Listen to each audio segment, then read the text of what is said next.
धर्म हमें भाइयों भाइयों हमें समाज समाज हमें झगड़ा कराववा અને એક એ વિચારધારા છે કે આજે જેને કોંગ્રેસનો કેસ પહેર્યો અત્યારે આપવા માટે અમારી પાસે કાંઈ નથી, પણ એ વિચારધારાને સમર્પિત થઈને આવ્યા છે ત્યારે એમને પણ ખાતરી આપીએ છીએ કે અમારી તમને એટલી ખાતરી છે કે કોંગ્રેસમાં આવ્યા છો તો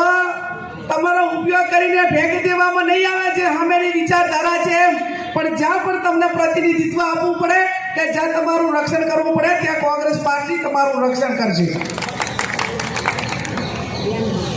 ભારતીય જનતા પાર્ટીને કોઈ એવોર્ડ આપવાનો થતો હોય તો એ સૌથી મોટો અત્યારે સમગ્ર દેશને ગુજરાતની અંદર ભ્રષ્ટાચારનો એવોર્ડ એના નામે આપવાનો થતો હોય તો પહેલા નંબરનો એવોર્ડ એમને મળે।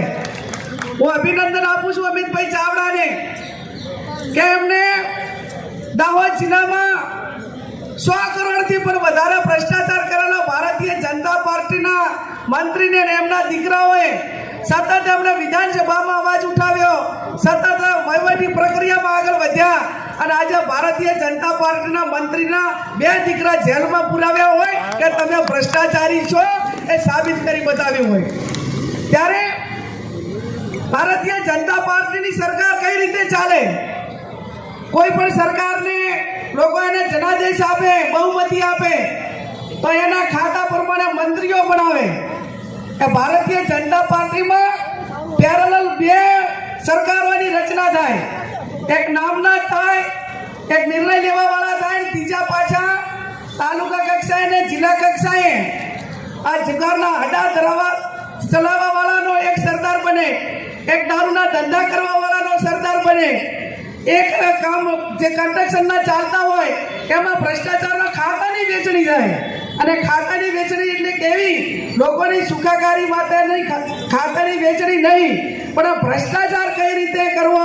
અને લોકોને કઈ રીતે હેરાન કરવા એની પેરેલલ બોડીની રચના કરતું હોય તો ભારતીય જનતા પાર્ટી કરે છે। ત્યારે આપ સૌને મારી વિનંતી છે કે આ લોકો સામે લડવા માટે કરીને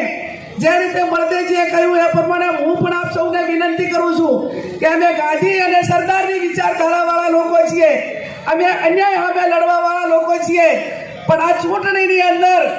હોય જ્ઞાનીબેન ઠાકોર હોય, શક્તિસિંહ ગોહિલ હોય કે આ કોંગ્રેસનો કાર્યકર હોય પણ એક પીછેહટ નહીં કરે। એ લોકો જે રીતે ચૂંટણી લડવા માંગતા હોય એ રીતે ચૂંટણી લડવાની અમારી પણ તૈયારી છે અને એ રીતે અમારી તૈયારી છે। ત્યારે આપ સૌ 19મી તારીખે કોંગ્રેસના ઉમેદવારને વોટ આપીને વિજય બનાવજો।